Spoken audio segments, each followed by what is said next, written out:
Hello there guys, and welcome to Mad Doc Minis. In this video I'm going to be scratch building my own version of the Primaris Overlord Gunship. Trouble is, we don't really know what this thing is supposed to look like. We've had some hints in the lore, but there's been no images or anything to speak of.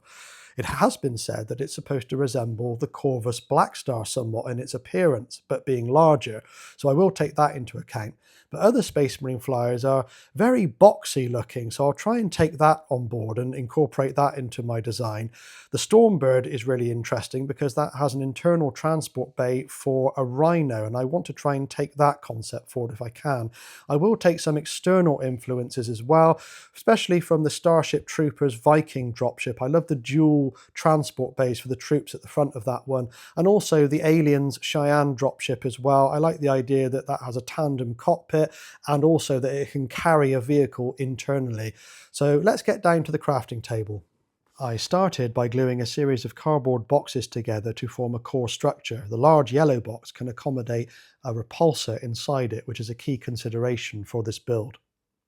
I then started to cut away any flaps that I didn't need. These two protruding boxes at the front will emulate the troop transport bays on the Viking dropship from the Starship Troopers movie. I really wanted to carry that concept through because I really like it. I then marked some lines on the front of the boxes because I'm going to create a little bit of an angle at the front, which is going to make that look so much better. Here you can see what I mean. Doesn't that look amazing? Just a little angle cut into the box. So I do that on both sides exactly the same. And then I set about making some interior inserts for these boxes to represent the troop transport bays. Now I used these seats from the Impulsor kit, and I bought a load of these on eBay quite cheap because no one seems to want the seats. So that suited me absolutely fine. These were quite inexpensive. I decided to tidy those up a little bit and cut them to shape. This took a little bit of back and forward working, but once I was satisfied, I started to glue them together in 2 rows. And basically what I did is put 2 rows all the way along the kind of edges of those internal bays. You'll see what I mean. And that created a decent amount of troop seating. I think I ended up with like 16 seats in each section. So that's over 30 Marines that can be directly accommodated, and it looks that way as well. It's really important for me to have that proper representation. So that's a really nice internal troop bay. And I had to double up on this, of course, because I've got 2 of those at the front of the aircraft. But yeah, I'm really happy that I could get these seats quite reasonably on eBay. I then made the questionable decision of putting some internal lighting on this thing. So I got some LEDs and put them on the inside here, and started to figure out how I would wire that into the aircraft. But for now, I just drilled a hole and put the LED through because I'd like the idea of there being a red light as you kind of open up the flaps at the front, the kind of troop deployment ramp, so you can see inside. And also it makes sense to have that lighting in there because it's quite deep and you wouldn't really be able to see in otherwise. So that was quite a lot of work. I'm not really very good at this sort of thing, but I decided to put a bit of blue tack on the light and spray prime that whole interior segment and paint it. Of course, I needed to do that at this phase because I just simply wouldn't have had access to it later on. I kept that very simple, just an overbrush of lead belcher did the trick really, and I picked out a few small details here and there. Once I had finished painting these, I inserted them into those boxes, drilled holes and fed the wires through the superstructure, and this is what it kind of looks like inserted into the box at this phase. I then worked out a simple series circuit with a 9-volt battery to feed those LED lights and magnetized a cover that can be removed for access to the battery.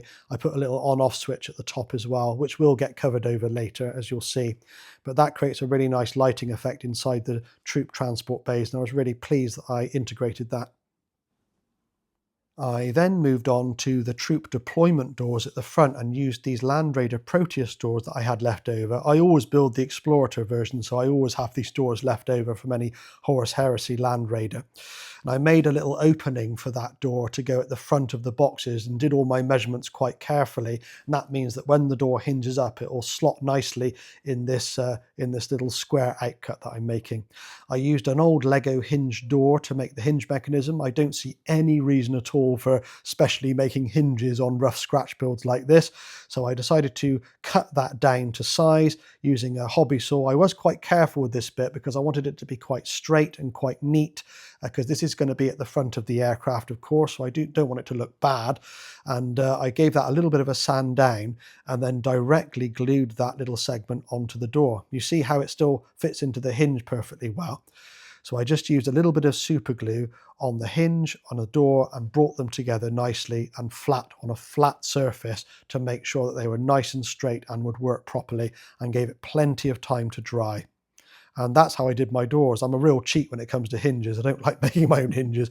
I then cut off the little Lego pegs on the top there, and that will enable me to glue that hinge down underneath on a flat surface as well. So I didn't need the Lego plugs in place, so I got rid of them.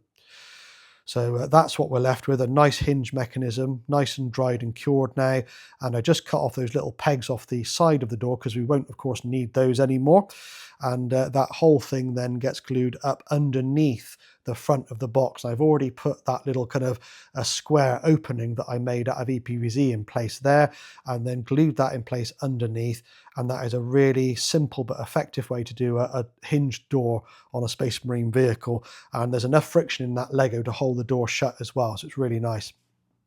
At this stage, I did a whole rewiring job, which meant I had to rip the aircraft apart and used connectors rather than solder to actually hold all the wires together. It was just getting too disturbed and kept stopping working. These connectors will be in for the long haul. They're nice and tight and they won't break easily. So it did involve me ripping the ship apart. That's why you can see it in a bit of a state of disrepair in this footage. I used these old air conditioning ducting elements to make a kind of surface inside the main transport bay, but that needs to get flattened out. You can see there's an awkward cardboard seam on one side here, and in order to make that a nice flat surface, I cut out a bit of cardboard of the same type, painted it and glued it in place so that it'd be a nice even floor inside. That's quite important for the next phase, as you'll see. I then inserted and glued down the ducting and also some granny grating in the middle to give it some nice texture and interest inside there. I then moved on to engines using this Lego Power Miners wheel and this yogurt drink bottle as well. The end of that looks like a kind of engine exhaust to me, so I decided to draw a line around that using this method, which I originally got from Gamza. I always thank Gamza for this because it's a really good way of drawing a straight line around a vertical object, and that's where I got it from. And yeah, once I'd drawn my straight line, I cut around that and did a little bit of tidying up with a sharp knife, going careful because this is quite soft plastic, this kind of bottle. So there we are, just doing a bit of a tidy up there. My original idea was to just place this white nozzle from the bottle on top of the Power Miners wheel like so, but I do add in another component, as you'll see any second. I put a little bit of foam into the back of the Power Miners wheel just to give it something to attach to the main body of the aircraft because it's quite hollow at the back. And then I used this other Lego wheel to add a little bit of extra length to the whole engine exhaust there. So this one here, look, and that fits into there really, really nicely. Glued that down and then put the white bottle component on top of that, and that created my final design for the engine exhaust. And I was really pleased with that. I mean, I'm no engineer, but it just looks big and powerful and it like it might work. So I know that's quite an orky approach to it, but that's what I did. Before attaching the engines at the back of the aircraft, I wanted to do a dry run with the cargo bay. Now, I realised at this stage that it would actually accommodate a Horus Heresy Land Raider, which was really exciting. I wasn't expecting that, but I didn't want anything to inhibit that getting in and out of that bay. So that meant that I had to really offset the engines on these protrusions at the back of the aircraft. They were originally going to go on straight, but I offset them so that nothing would inhibit the cargo getting in and out of that transport bay. Now that looks quite bad to begin with, but I do find a way around it by using these components here. These are from the Stormwolf gunship, and they are perfectly sized just to add a little bit of structure onto the outside of that box there and make the whole thing look a bit more natural. This was a good phase to fill in those cardboard boxes with bog standard polystyrene to make sure they were stronger and didn't collapse in on themselves. I made these Lego components to go on top of the boxes to fill in an awkward gap where the engine attaches right at the back here. The cockpit was made out of 2 Storm Talon cockpits, kind of staggered and cut down, and that made a tandem arrangement, which is what I was after. I filled in the front end with more cardboard for a more angular appearance, and then started to think about greebling and bulking out the cockpit area with weaponry and bits and pieces. It changed multiple times, guys, so what you see here is not how it ended up, but you can kind of get the process that I was following.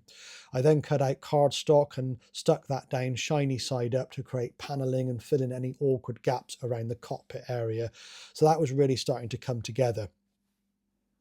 The wings were made out of thick EPVC, and I scored along the top end of the wing here at the wingtip and bent that up slightly and then inserted a little bit of cardstock into that gap and superglued that all in place, and that created a nice interesting upsweep to the wing.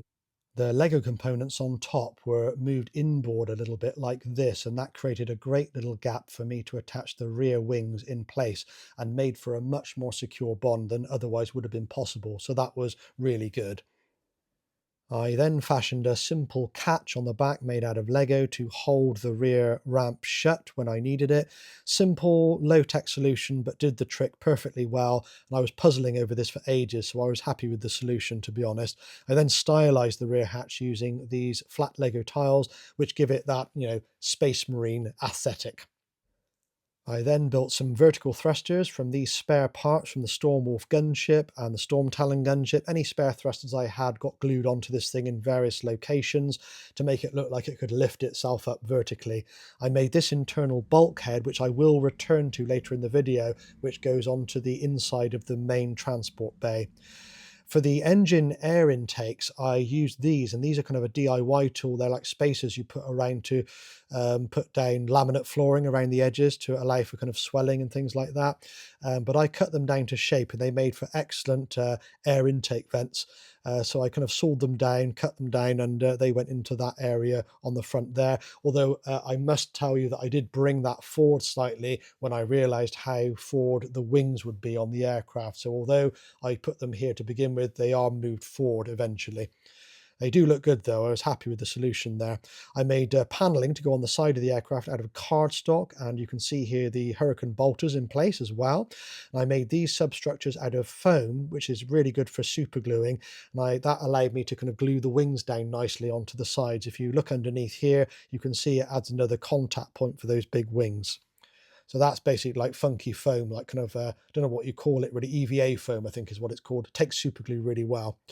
So you can see here I started to fill out things and panel it, all complicated, laborious work, cutting little panels. I brought those air intakes forward and kind of built things out a little bit as I went. And you can see here that changes were happening all the time. You can see that the cannons on the front have been replaced with heavy las cannons from the field ordnance kit. I thought that was more appropriate for a Space Marine vehicle, to be honest. So lots of changes. I used the standard turret from the Storm Talon kit with the assault cannons, but magnetized it for easy rotation. I then filled in some gaps with milliput as well. Not my best work, but it did the job. I used these legs from the Hammerfall bunker kit as landing gear. I did actually change this ultimately, but that's what I did at this phase, but I didn't really like the look. It looked a bit clumsy. And you can see here I'm just using a standard turret ring from the Rhino/Predator kit, and I'm placing that directly over the switch for the interior lighting, and then that's hidden with a Predator turret like so. So it's very easy for me to access, but hides what would otherwise be an unsightly detail.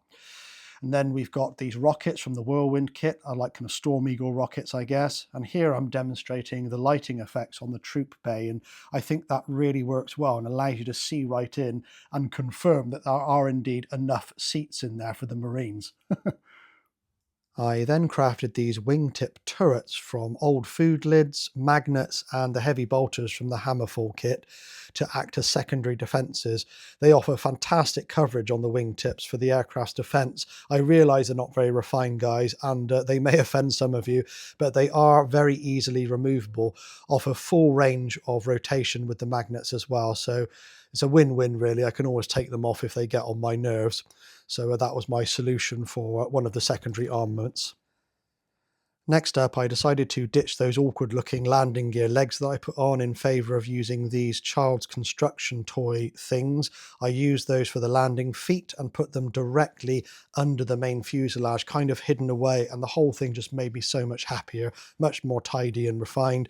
And you'll also see in this footage I've attached additional thrusters at the front end of the aircraft on an angle. Just didn't think it looked like it had enough vertical thrust.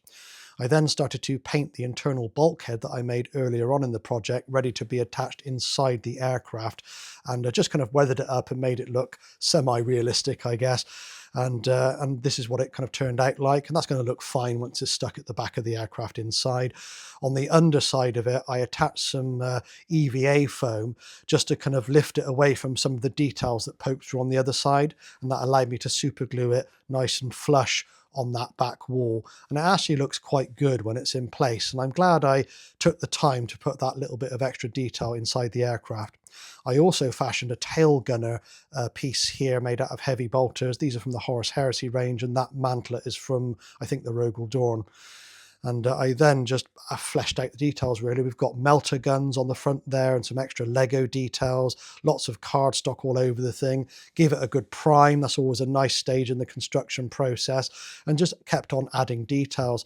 I added little rivets by pushing into the cardstock with a dud biro pen, and that just gave a little bit more detail for minimal effort. I started work on the pilots. I used the standard pilots from the Storm Talon kit, but put different heads on. These are heads from the I think they're from Inceptors, those heads, and then just painted them before I put them inside the aircraft. Pretty much the last thing was to get the iconography of my chapter put on there. I got my wife to print some out for me because I couldn't be bothered to paint them, and cut them out of cardstock there. Got a close match to the Mephiston red that I used for my chapter, and then I painted Mephiston red on the edges of the card there just so it kind of blended in with the colour, and then stuck those in various locations. The big ones went on the wings. Okay guys, so here we are. Here's the completed model. I've dubbed this the Accipiter class gunship. I've done that to cover my backside a little bit. If I call it an Overlord, it's no doubt going to upset somebody somewhere, but in my mind it's an Overlord, but I've just given it a different class designation, Accipiter being Latin for hawk or bird of prey. If you are stateside, you may well have a different pronunciation. You may want to call it the Accipiter class gunship. And, and that's fine. I'm only poking fun, guys. I love you lot, you know that. But no, I'm really happy with it. Does it look like an enormous flying shoebox? Yes, it absolutely does. Is it a bit stupid looking? Yes, it certainly is. Is it a bit wonky and imperfect? Without doubt. Do I love it? Yes, I do. I love every inch of this thing because I was able to design it from the ground up the way I wanted it. And I really, really love it. And I'm very proud of what I've managed to do because I don't normally do things quite like this. Now, transport capacity is really quite generous. You know that we've got that light feature hidden under the turret there. And I have shown you that in the dark, which is better on the earlier footage, but you may just about be able to see that we've got those light features working in the bays there, which is really, really nice. Those bays will house 15 Space Marines each. So we've got 30 in the front bays there. And I think it's totally reasonable to expect that the rear main cargo bay here, or troop bay, could carry another 30. So I think we're looking at 60 Space Marines in total, or maybe 30 Marines in the front bays and something like 15 Terminators in the rear, or, you know, aggressors or similar sized Marines. Now, in terms of vehicles, it will carry any kind of repulsor-based system. So this Executioner will go in there very easily. Now, I'm completely aware that that, of course, is not on a base, so that is something to consider. I don't think it would fit in there with the base because it's kind of close to the ceiling inside. But I don't tend to glue mine to the bases anyway, so I'm kind of sorted on that front. It will, of course, accommodate anything smaller like an Impulsor. This is my Impulsor ambulance. Go and check out for a link in the video description if you're interested on how I did that. And really excitingly, as I showed you in the previous footage, it will accommodate a Proteus Land Raider, which is, let's face it, the proper Land Raider. I'm old enough for that to be the proper job, really. So that will go in, as long as you put it in quite straight, that will go all the way in, and that will seal up completely fine with that in there. So I'm really happy with what I've managed to achieve with the transport bay. A Redemptor Dreadnought will go in there. It does depend on what you've got going on top. This one hasn't got any weapon systems. This is an easy to build one, but that will slot in on its base just about, but it does kind of skim the ceiling a little bit. All right, so there we go, really generous transport bay, got that nice little bit of detail at the back there. Yeah, super happy. So please guys, let me know what you think of this thing. If you've enjoyed the content, please consider liking and sharing. It really does help my little channel to grow. And if you're not already subscribed, consider giving us a sub. I hope you enjoyed this, and please share your thoughts. Take care, and I'll catch you in another video soon.